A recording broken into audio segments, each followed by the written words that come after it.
cette année, depuis 21 ans que je suis pasteur à temps plein, que je sers le Seigneur. Oh mon Dieu, et je peux vous dire, à part expérience, que nous vivons dans une génération qui n'aime pas la connaissance, une génération qui aime prier, une génération qui sait prier, c'est bien, bravo, coup de chapeau pour cela, mais tu ne peux pas, je dis tu ne peux pas remplacer la connaissance de la parole par la prière, et c'est là que le bas blesse plusieurs, c'est là que plusieurs ont laissé accès à l'ennemi, c'est là que l'ennemi est en train d'attaquer plusieurs, c'est là que l'ennemi a retenu plusieurs captifs, que c'est là que l'ennemi m'amène et fait souffrir, torture plusieurs. C'est au point de la connaissance, ce n'est pas que tu ne pries pas. D'ailleurs, pendant que tu m'écoutes, tu es parmi ces gens qui se disent je prie beaucoup, mais plus je prie, j'ai l'impression que la situation s'aggrave, plus je prie, j'ai l'impression que la méchanceté s'intensifie,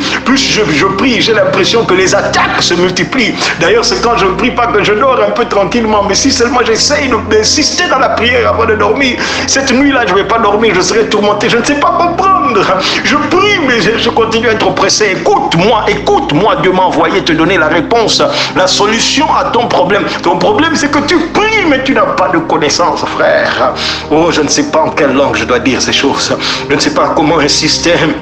Tu sens l'intensité, certainement. Tu sens la passion dans ma voix, parce que ce sont des choses qui me tiennent à cœur. Je l'ai dit et je le répète, 21 ans depuis que je suis pasteur. Cette année, très bientôt 22 ans. Et j'en ai vu de tout genre. J'en ai vu de tout genre. Des gens qui souffrent entre les mains de l'ennemi, tout simplement parce qu'ils n'ont pas de connaissance. Pas parce qu'ils n'aiment pas le Seigneur. Pas parce qu'ils ne sont pas nés de nouveau. Pas parce qu'ils ne prient pas. Pas parce qu'ils ne jeûnent pas. Pas parce qu'ils ne marchent pas dans la sanctification. Non. Tout simplement parce qu'ils sont ignorants. Ils ne connaissent pas la parole. Ils ne connaissent pas les choses qui leur appartiennent. Les choses que Dieu a mis à leur disposition. Et l'ennemi en profite pour les malmener. Écoute ceci. Écoute, écris-le quelque part. Note-le quelque part. Écoute ceci. Écoute. La prière va te donner un soulagement immédiat, mais c'est la connaissance de la parole de Dieu qui te donnera un soulagement permanent. Lorsqu'il s'agit de vaincre les forces de la méchanceté qui t'attaquent, qui te combattent, qui te résistent, la prière, je répète, pour que tu notes, pour que tu graves ça dans ton esprit, pour que ça entre dans ton cœur, que ça soit gravé, oh mon Dieu, dans ton cœur. Je répète et je dis, la prière donne un soulagement immédiat, instantané, sur le moment. Quand on prie pour toi, tu es opprimé, tu es oppressé, tu es attaqué par des mauvais esprits.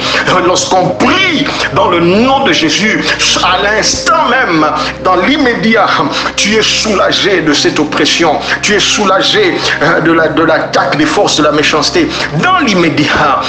Mais cela n'est pas toujours permanent. Ce qui fait que ta libération, ce qui fait que ce soulagement, cette délivrance devienne permanente, c'est ta capacité de croître dans la connaissance de la parole de Dieu. Voilà pourquoi j'ai dit cette phrase. La prière te donnera un soulagement immédiat, alors que la connaissance de la parole de Dieu te donnera un soulagement permanent. Tu veux être réellement libre, tu veux rester libre de toutes les forces de la méchanceté, c'est par la connaissance, pas par la prière. La prière t'ouvre la porte pour que tu entres, mais c'est la connaissance qui va te garder à l'intérieur de ta liberté. Oh mon Dieu, je ne sais pas qui me comprend, je ne sais pas si je vais trop vite, je ne sais pas si je suis trop profond, ou même si je suis trop léger ce matin, je ne sais pas, dis-moi si tu me comprends, réagis, fais quelque chose, dis-moi si tu me comprends. La prière t'ouvre la porte de la délivrance, ça t'ouvre la porte de la liberté, ça t'ouvre la porte, mais pour que tu restes dans ta liberté, pour que tu restes dans ta délivrance, il te faudra, frère, il te faudra, ma soeur, il te faudra la connaissance de la parole de Dieu. Oh mon Dieu, aide-moi à expliquer ces choses, mets des expressions faciles dans ma bouche, mets des paroles précises, des paroles profondes, des paroles pleines de vie, des paroles pleines de lumière, pour aider quelqu'un ce matin. Oh mon Dieu, je ne sais pas à qui tu as destiné ce message.